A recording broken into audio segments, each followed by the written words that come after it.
हे महाभारत के शौकीनों, आज सुनते हैं एक ऐसे वीर की कहानी जिसने कम उम्र में ही युद्ध के मैदान में अपनी बहादुरी का झंडा गाड़ दिया। हाँ दोस्तों, बात हो रही है अभिमन्यु की, अर्जुन और सुभद्रा का लाडला, जो बचपन से ही युद्ध कला में निपुण था। अभिमन्यु की सबसे बड़ी वीर गाथा है चक्रव्यूह। महाभारत के युद्ध में द्रोणाचार्य ने ऐसा चक्रव्यूह बनाया कि उसे तोड़ना नामुमकिन सा लगता था। अर्जुन कहीं और उलझे हुए थे, पर अभिमन्यु ने इस चक्रव्यूह में घुसने की हिम्मत दिखाई। पता है क्यों? क्योंकि उसने ये कला तो अपनी मां सुभद्रा के गर्भ में ही सीख ली थी, लेकिन अफसोस उसे चक्रव्यूह से बाहर निकलने का रास्ता नहीं पता था। फिर भी इस वीर ने हार नहीं मानी और भीम, दुर्योधन, कर्ण जैसे दिग्गजों से अकेले ही भिड़ गया। अरे वाह, उसने तो युद्ध में इन सबको धूल चटा दी। कौरवों की चाल से हुई अभिमन्यु की मौत।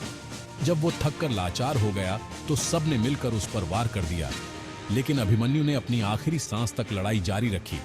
दोस्तों, अभिमन्यु का बलिदान महाभारत में एक यादगार पल है। उनकी वीरता आज भी हमें प्रेरित करती है। तो ये थी अभिमन्यु की कहानी, एक सच्चे योद्धा की कहानी।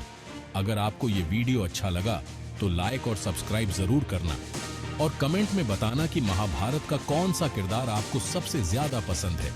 धन्यवाद। फिर मिलेंगे एक नई कहानी के साथ। अभिमन्यु की शिक्षा और प्रशिक्षण की बात करें तो उन्होंने अपने पिता अर्जुन से युद्ध की सभी कलाएं सीखी थीं। अर्जुन, जो स्वयं महाभारत के महान धनुर्धर थे, ने अपने पुत्र को हर प्रकार की युद्ध कला में पारंगत किया। अभिमन्यु ने अपने चाचाओं भीम, नकुल, सहदेव और युधिष्ठिर के साथ भी अभ्यास किया। इस प्रकार उन्होंने न केवल व्यक्तिगत युद्ध कौशल सीखा, बल्कि टीम वर्क और रणनीति की भी समझ विकसित की। बचपन से ही अभिमन्यु ने अपने परिवार से वीरता और साहस की कहानियां सुनी, जिसने उनके मन में एक सच्चे योद्धा बनने की प्रेरणा जगाई। अभिमन्यु का विवाह उत्तरा से हुआ था, जो राजा विराट की पुत्री थीं। ये विवाह महाभारत के युद्ध से ठीक पहले हुआ था और इसने अभिमन्यु के जीवन में एक नया अध्याय जोड़ा। अभिमन्यु और उत्तरा का संबंध बहुत ही मधुर और प्रेमपूर्ण था।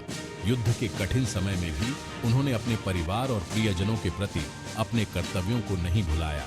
अभिमन्यु की अंतिम लड़ाई ने यह साबित कर दिया कि वह न केवल एक महान योद्धा थे, बल्कि एक सच्चे नायक भी थे।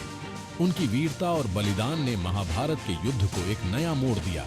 आज भी अभिमन्यु की कहानी हमें यह सिखाती है कि सच्चा साहस और वीरता उम्र की मोहताज नहीं होती। उनकी कहानी हमें यह याद दिलाती है कि सच्चे योद्धा कभी हार नहीं मानते। तो दोस्तों, यह थी अभिमन्यु की विस्तृत कहानी। उम्मीद है कि आपको यह कहानी पसंद आई होगी और इससे आपको प्रेरणा मिली होगी। अगर आपको यह वीडियो अच्छा लगा हो तो कृपया लाइक और सब्सक्राइब करना न भूलें। और हाँ, कमेंट में बताना कि महाभारत का कौन सा किरदार आपको सबसे ज्यादा प्रेरित करता है। धन्यवाद। फिर मिलेंगे एक नई कहानी के साथ।